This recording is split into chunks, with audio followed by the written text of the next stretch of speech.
Welcome to the Paradigm Shift on 4ZZZ 102.1, where we challenge the assumptions of our current society to resist depression and investigate alternative ways of living, for a world based on justice, solidarity and sustainability.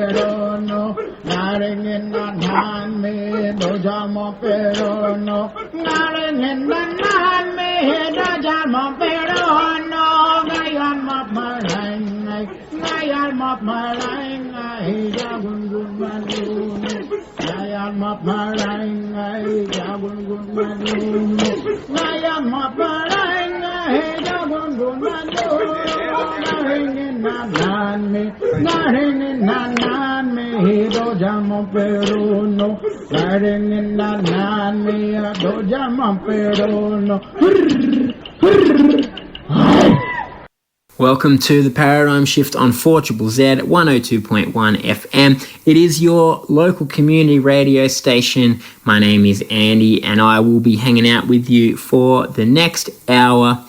I'm coming to you this week from Narrigo Land, down in the beautiful snowy mountains, where I've been down here having a bit of a scenic holiday, to be honest, for the last few days.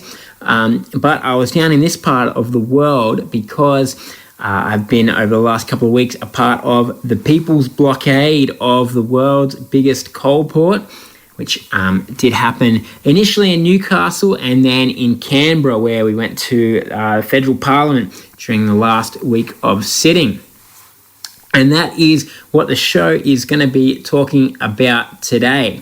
It's been a lot of build-up to this event, trying to put mass civil disobedience back in the climate activist toolbox, I guess. In recent years, it's been less of something that has been used, and Rising Tide and the many thousands of people, in fact, that came along to the event are keen to get it back there as a tactic we can use to try to force change from our politicians and, of course, business leaders for whom the lure of money to be made from exporting fossil fuels is just too strong to take the kind of effective climate action that we need.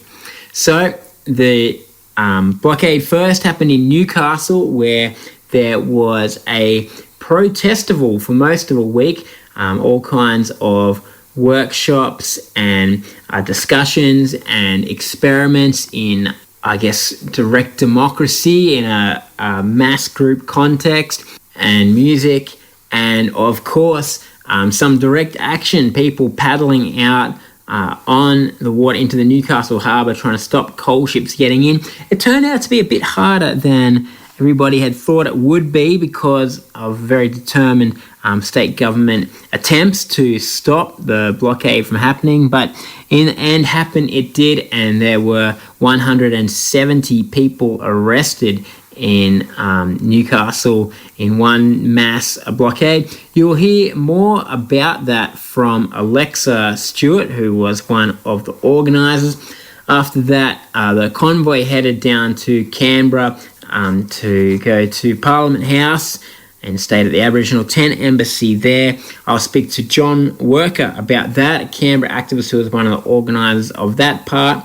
And also in the show, I'm going to be talking to a few ordinary people, Brisbaneites, all of them, who decided that they would take action by going where they were told they were not supposed to, which happened to be in the way of fossil fuel intensive machines. A couple of people, Bowen and Nick, went out and paddled in front of a coal ship to stop it entering the harbour and were arrested for that. And so I spoke to them about why they would want to do that and what it was like. And also Maggie, another Brisbane coal activist down in Canberra, first tried to get inside Parliament House and drop a banner, cause a ruckus there. Was unsuccessful in that, but you know what they say, sometimes you just got to try again. And so she came outside, sat down on the road out the front of Parliament House and blocked all the traffic from driving through there during the last sitting week of Parliament, when sadly the climate crisis was not on the discussion table, though there were many bills to be discussed and finalised in that last week of Parliament. So anyway, that is what's coming up over the show. It was great to be there and be a part of these actions, and I think it's important, these kind of actions, one, because it's trying to change a bit the climate discussion and take it out of the hands of, these experts in whether they're in, energy or economics or renewables or politics or whatever it may be, and allow ordinary people to have a say in the public debate around climate change. And one way to do that is to get out and get in the way of things where you're not supposed to be, and it certainly did gain a lot of interest. Also, I think it's important just to have these big events where people can get together and get a taste of collective power, both politically, to the ability to make a statement collectively, but just what it's like to be in a group, learning from each other, and taking that back home to all the different places where people came from, which was many different places. And so, I thought it was an important thing to be a part of, and also I think it's worthwhile sharing it with you all, the Paradigm Shift audience. So without anything further, let's get into it. And I spoke to one of the Rising Tide organisers, Alexa Stewart. Hi, I'm Alexa. I'm one of the organisers here at Rising Tide. And Rising Tide has been very active in Newcastle over the last week or so. Can you start off by telling us what is the People's Blockade, the event that's just happened? Yeah, so the 2024 People's Blockade of the world's largest coal port was a massive 7-day event here in Newcastle. It started off with a few days of workshops and speakers and forums and things, and then culminated in a massive flotilla in the Newcastle harbour, which resulted in 170 people being arrested yesterday for blocking ships from the Newcastle coal port, and we think it was a massive victory. We successfully turned around a coal ship, so we are really stoked about that. I think more than just that, it's also, we've had live music and activities, theatre, heaps of things that have made it, have a really fun festival vibe too. Now, the event has been planned for a long time, but in recent weeks it's faced a few legal obstacles. Can you give us a bit of an overview of that? Yeah, absolutely. The state government really threw everything they could at us to try to shut this event down, because they were clearly scared about what would happen if they allowed thousands of concerned people to raise their voices. So we submitted what's called a Form 1 police application, or the official term is a notice to form a public assembly, and we submitted that many months ago, but it was just a few weeks before the event was set to take place that we were taken to the Supreme Court over those Form 1 applications, and unfortunately we lost in the Supreme Court, which meant that we didn't have the extra legal protections that having a Form 1 provides. But we really weren't deterred by that, because you don't need permission to protest in Australia, and so it didn't change the fact that we can legally gather in public places, we can legally paddle out on public waters, including the Newcastle harbour. But then it was the Friday afternoon before the blockade was set to start on the Tuesday, when we heard that the government had introduced a exclusion zone, a marine exclusion zone, which basically would have made it illegal for anyone to paddle or swim in the Newcastle harbour. And we thought that it really was not a legally sound exclusion zone. So this time we took the government to the Supreme Court and we won. And news came through of that just about an hour before that exclusion zone was meant to come into place. The judge ruled that it was invalid, and that meant that, as planned, we were able to paddle in the Newcastle harbour all weekend. So that then culminated in, on the final day, a big sort of mass action, people paddling out into the shipping channel and being arrested. Can you tell us a bit about that? Yeah, totally. So it was a massive week of all different actions and music and a flotilla, but the thing was that the coal ships were still coming past our flotilla, and obviously that was disheartening to see. We know that coal is the number one driver of the climate crisis, and these coal ships, they come in and out of the Newcastle coal port, which is the largest coal port in the world, every day, and they carry tens of thousands of tons of coal. And so on the Sunday, almost 200 people were brave enough to enter that coal shipping channel in an attempt to stop the coal ship. And in the end, we were successful. It was so empowering seeing the coal ship turn around. And that was, all thanks to those people that went out there. And the diversity in that group was pretty incredible and beautiful to see. We had 14 people under 18. There were people in their 70s.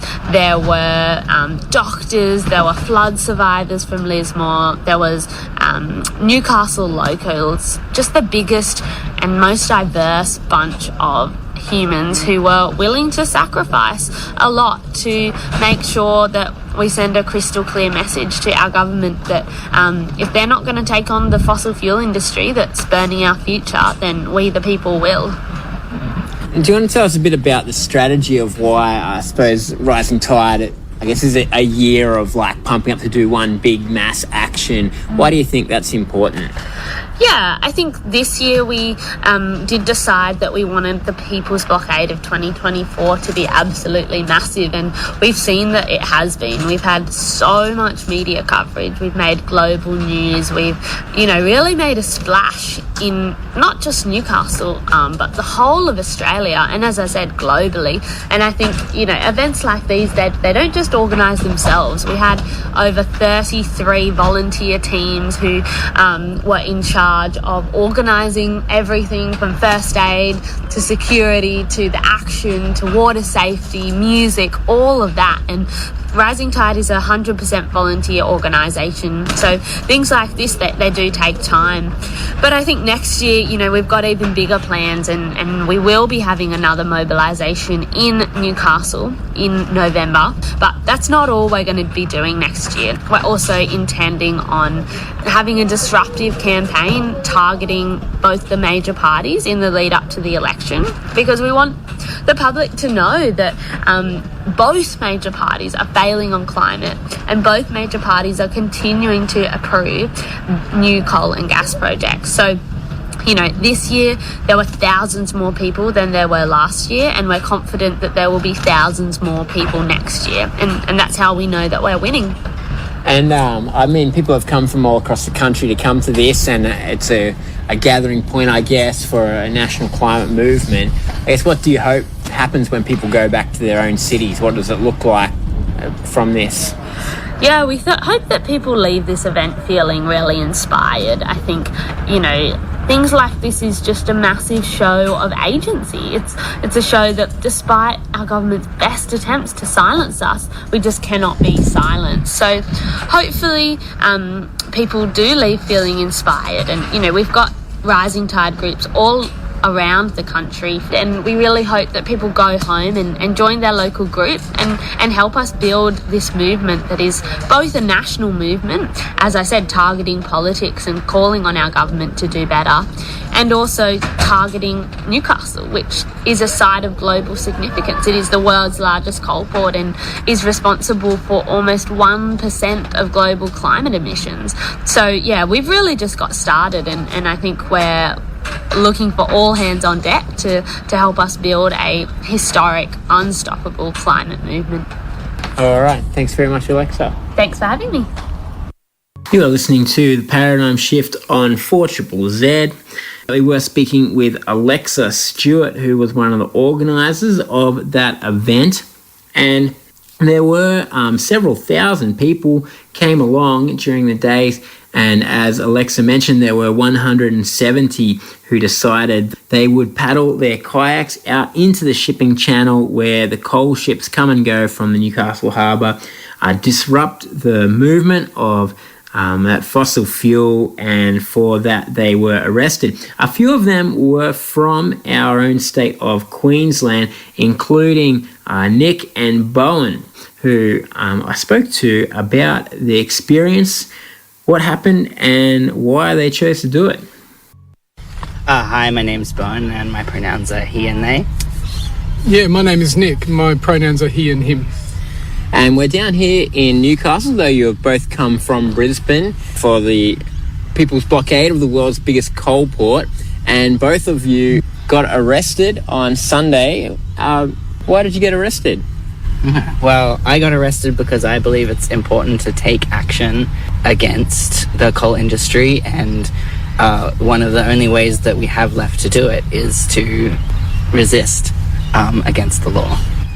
Yeah, well, I mean, it wasn't my intention to get arrested, but I definitely wanted to obstruct the coal shipping channel with other protesters for as long as I could, because I believe that disruption is the only way that the government and the authorities, the state government of New South Wales, but more importantly the federal government, will actually take notice.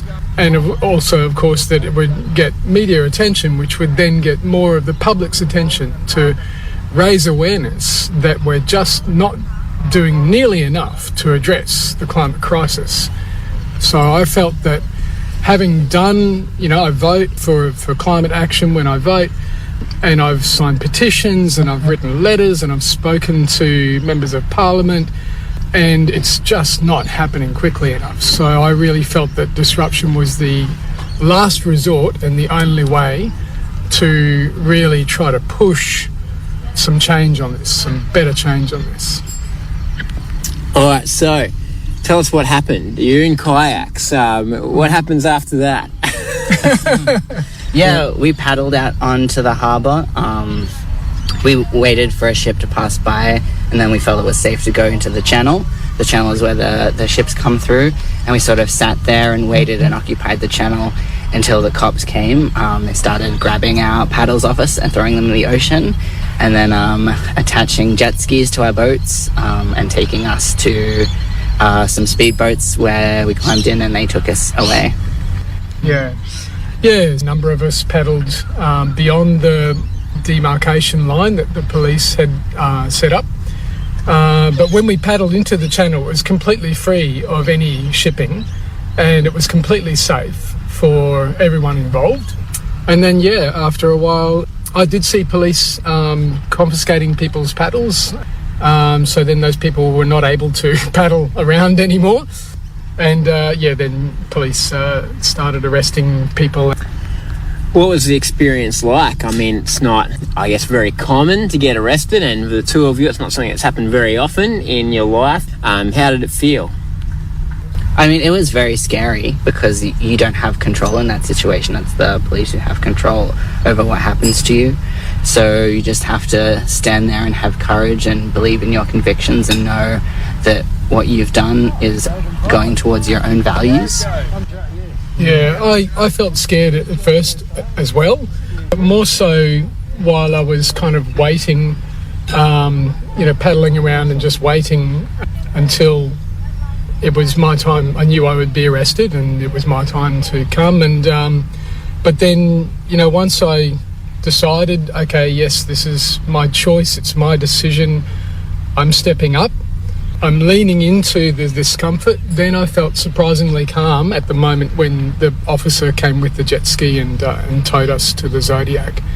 And I was there with a fellow protester in the kayak, and we were both on the same page as to how we wanted to approach this and why we were doing it, and that felt, I guess, comforting. There was 170 people arrested, and it did seem like people were in good spirits when we went there and picked you all up.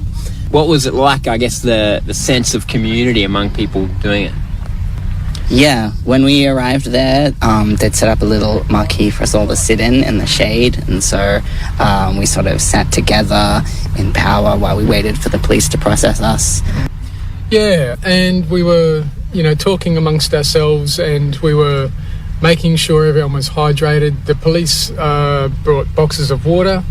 Various protesters had brought snacks with them, and we shared those around to make sure we're all sustained. And and we shared sunscreen around because it wasn't quite enough shade for everyone. Yeah, and sometimes we were singing songs to keep our spirits up, protest songs. Well, yeah, I guess everybody's leaving Newcastle now after a big protestival, but of course the struggle for climate justice goes on. I guess, what do you think it looks like going forward, and I guess how does this action that you've taken now influence, your life going forward? I feel like it only strengthens my commitment. I'm going to have to face the consequences of my actions, and I'm well prepared to do that. I'm very happy to take responsibility for it as far as legal consequences go.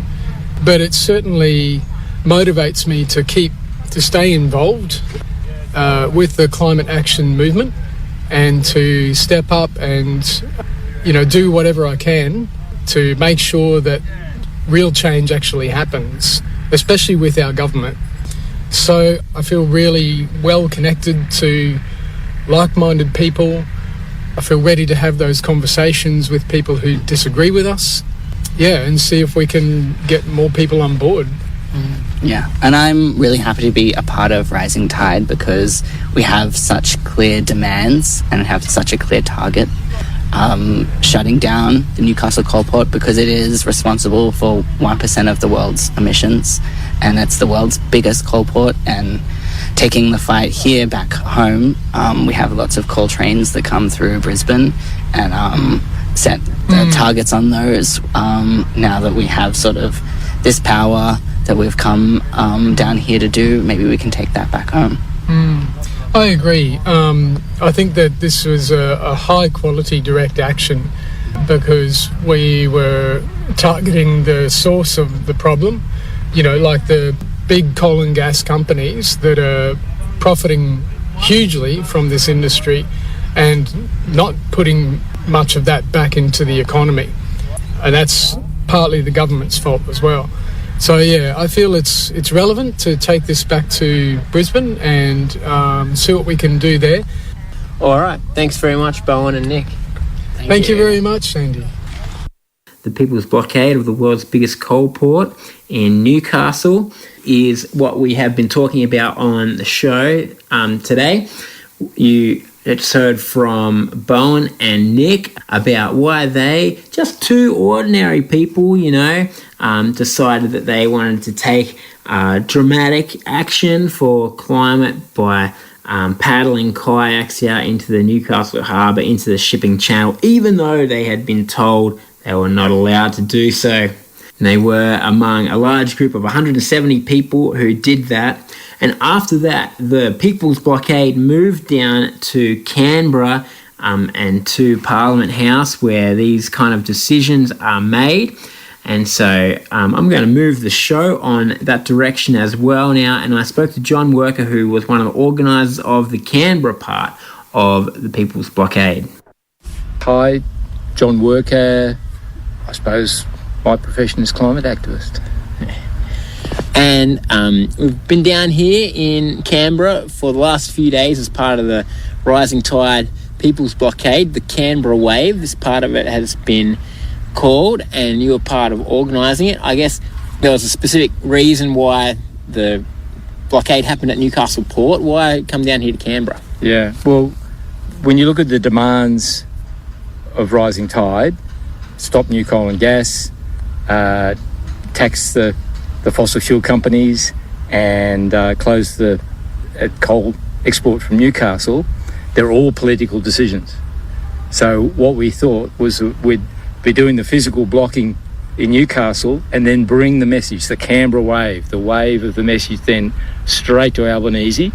So the message here was, come on, Albo, come out. Unlikely he would. And tell us, when are you going to stop approving new coal and gas? The scientists tell us we should. The UN says we should. When you look at emissions, we're the second largest exporter of carbon emissions in the world, only after Russia. So we're ahead of Saudi Arabia. People in Australia have got to realise we have got such a big responsibility for climate action. So what kind of things happened while we were here in Canberra? Yeah, so it was 7 days in Newcastle, 3 days in Canberra. We wanted to continue that pro-festival type atmosphere, fun, family-friendly, whatever. Now, a lot of it, because we had mass movement, a lot of it wasn't particularly security conscious. So the police knew there was going to be some mischief go down. So they had probably the biggest presence I've ever seen. And they appreciate we're non-violent, trained in non-violent civil disobedience, peaceful, both in what we do and what we say. But they feel they have to be there protecting the place. So a number of the actions we had planned got thwarted because there were so many cops around. But, like a lot of things, then Plan B came in and it was as good or better. So we actually had a really sustained occupation of one of the main roads at Parliament House, probably for an hour or two. And a lot of chanting, maybe 500 people. And it got reported across Australia and internationally, I understand. And as a consequence, because we wanted to hold the space, there was, I think, 22 in the end, brave people who were willing to be arrested and had stayed there until the police took them away. It has been the last sitting week of Parliament for the year, and it's been a big week in the news with different bills and things like that. But climate change, not much mentioned in the reporting of what's happened this week in Parliament, and in fact the only environmental bill on there was passed off into the never. It was so weak that nobody was willing to touch it. And that's an issue. I think ever since COVID and the bushfires finished, cost of living has come through. Understandably, housing, all of those things are really front and centre of people's mind. We have an election coming up. One of the brilliant things about Rising Tide is it's always planning the next thing. And so the next thing after this will be actively getting our particular messages and climate action onto the federal election issues. Both the major parties don't want it there because they know they're so incompetent at dealing with it.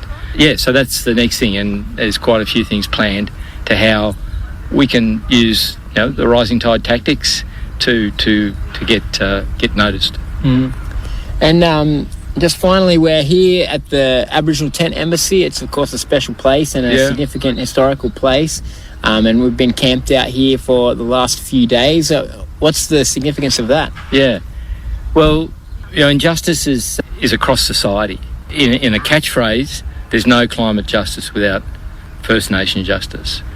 Here in Canberra, the Canberra activists, well before Rising Tide, through organisations like Extinction Rebellion and whatever, we've had a close association with the embassy for 6 years, more than 6 years. So we've done a number of things together.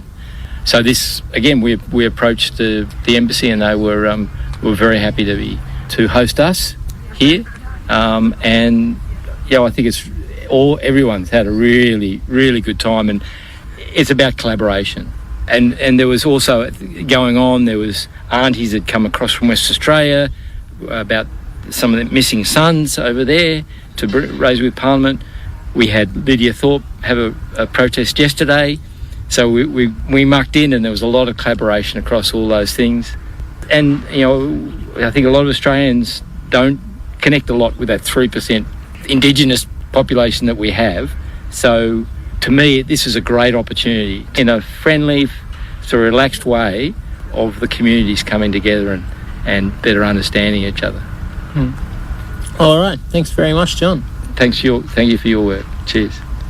John Worker, who was one of the organisers of the Canberra Wave, as it was called, of the Rising Tide People's Blockade. And another person who was down there, and not just to enjoy the lovely weather and many exciting activities in the nation's capital, but was there to do something a bit more dramatic, was Maggie McEwen, a Brisbane climate activist who took a direct action out the front of the federal parliament. Let's have a listen to Maggie to find out more. My name's Maggie McEwen. I'm from Queensland, and I was one of the people who were part of the Rising Tide Newcastle and Canberra wave, and I was arrested while I was protesting in Canberra. Yes, and that is what we're going to chat about today. So, do you want to tell us why? Why did you voluntarily get arrested out the front of Parliament House? I guess I've been volunteering with the climate movement, and I have worked with the climate movement, and in all of that time I've learnt so much about the different ways that people can demonstrate how passionate they are about protecting Aboriginal land and protecting all of the lands across the world from climate impacts. Have been part of like writing letters, have been part of collecting petitions, have done door knocking during elections, and I think all of those tactics are like really, really important. But I was really keen to be part of the Rising Tide Newcastle and Canberra waves, and to escalate our action because it meant that we could tell the story in a really powerful way. And you know, the story of like people really care about our planet. We really care that companies are polluting for profit and putting their profit ahead of people. And I felt it in every bone in my body that I wanted to be part of like these protests where we took a really strong stand against the government to say, like, we need more drastic action from them, and we needed it yesterday, but we need it as soon as possible. Yeah, I'm interested, as you said, you have been involved in the environmental movement in lots of different ways, including working with NGOs and things like that. And I guess some people would see a dichotomy between that sort of the inside track of like working with NGOs and maybe the more radical or rebel sphere of like getting arrested. I'm curious in how you see those two things working together or maybe working apart. Yeah, it's something I grapple with all the time. I really see value in all of it, with the criteria and the critical point being that we do try and work together.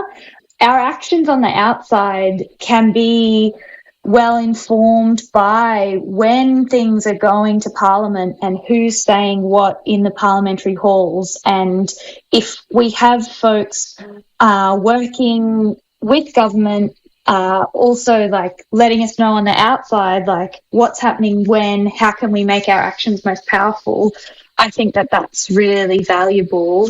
And I think that some of the most like joyous and colourful and powerful actions come when we are outside, you know, when we are working together and grassroots leaders are working together and coming together. And that's the really powerful and most fulfilling part of our movement, is when we're working together on the outside. But if we can work with folks who have dived into the details to let us know like what is the critical opportunity when, and how can we deliver it most impactfully, I think that's when it can work. We just need to be working all together. All right, well, tell us the story. It's a rainy day in Canberra in the last sitting week of Parliament. What happens next? Yeah, well, a bunch of us had been inside trying to take action, and when we came outside of Parliament House, there was a huge rally, banging on their drums, the makeshift drums. There were trumpets and flags, and they really brought the rain, you know, like the rising tide became the rising storm. And with that weather, I think, you know, felt pretty emboldened to go and occupy the road in front of Parliament. All of us, as soon as we sat down, were pretty soggy, but I think we really felt like connected to one another. We felt really connected to our call to action, which was, you know, calling for government to stop any new coal and gas approvals. And having the rain fall down to let us know, like, we're connected to the earth, we're connected to the weather, we're connected to the climate in taking our actions. Like, it did make for a dramatic moment. Yeah, we saw so many people step into their courage, jumping on megaphones, taking action on the road. And I think we heard some amazing speeches from young people who, they are bearing the brunt of these climate impacts. And, they told us about why it was so inspiring for them to have a whole crowd of people taking action at Parliament. We had Prime Minister Albanese be elected on a climate mandate, and unfortunately he's approved, I think it's over 30 coal and gas projects in his term so far. So he's really turned his back on so many Australians who were calling for real action on climate. And I think the peak of the rising tide wave in Canberra there was a really powerful way for us to call for more serious action from the Labor government. After you were arrested, you were pretty drenched, as you said, and then they locked you up and kept you in the watch house a long time. What was it like inside there? Was it hard to, keep the spirits up? I was very soggy, and thankfully I had some allies in the rally who sent some warm clothes over to me just before I went into the watch house. Yeah, I could hear my comrades in the cells next to me, laughing and having a good time. And I had this surreal experience where they had one little TV in the watch house, and I wasn't watching it because it was Deal or No Deal. I wasn't very interested in seeing that, but I did pop my head out for 10 minutes to see some 10 News coverage with myself being carried away by the cops, and I just thought, what ridiculous timing to see myself while I'm here locked up. But it was, it's a sterile environment, and there's so many people who have such a horrible experience in watch houses, and I just don't think that spaces like that should exist at all. But you could hear the rising tide crew were keeping each other company and looking out for one another. And certainly when we were released after 7 or 8 hours, we were taken care of, and we knew that our stand had been appreciated by all of the rally and all of the rising tide folks across Australia. Thanks very much, Maggie. Is there anything else you wanted to leave us with? It was really amazing to have a bunch of Queenslanders step up in these New South Wales and ACT actions. There's so many coal and gas expansions rolling out in Queensland. We're really at the forefront of the coal and gas fight in Australia. And we have so many folks who are standing up for Aboriginal land. They're standing up for regional communities who don't want their air and their water and their land poisoned by coal and gas. I think that folks across Queensland shouldn't feel alone in wanting to stand up against coal and gas. We're going to keep fighting together. We're willing to take that fight to New South Wales, to ACT, to state government in Brisbane. There's heaps of work to be done, and there's a great group of people working together to do it. And come and join in. Okay, thanks very much, Maggie. Thanks, Andy. That is Maggie McEwen there, one of many activists, almost 200 between the two events, who were arrested taking direct action to try to stop the climate crisis as part of the People's Blockade of the world's biggest coal port.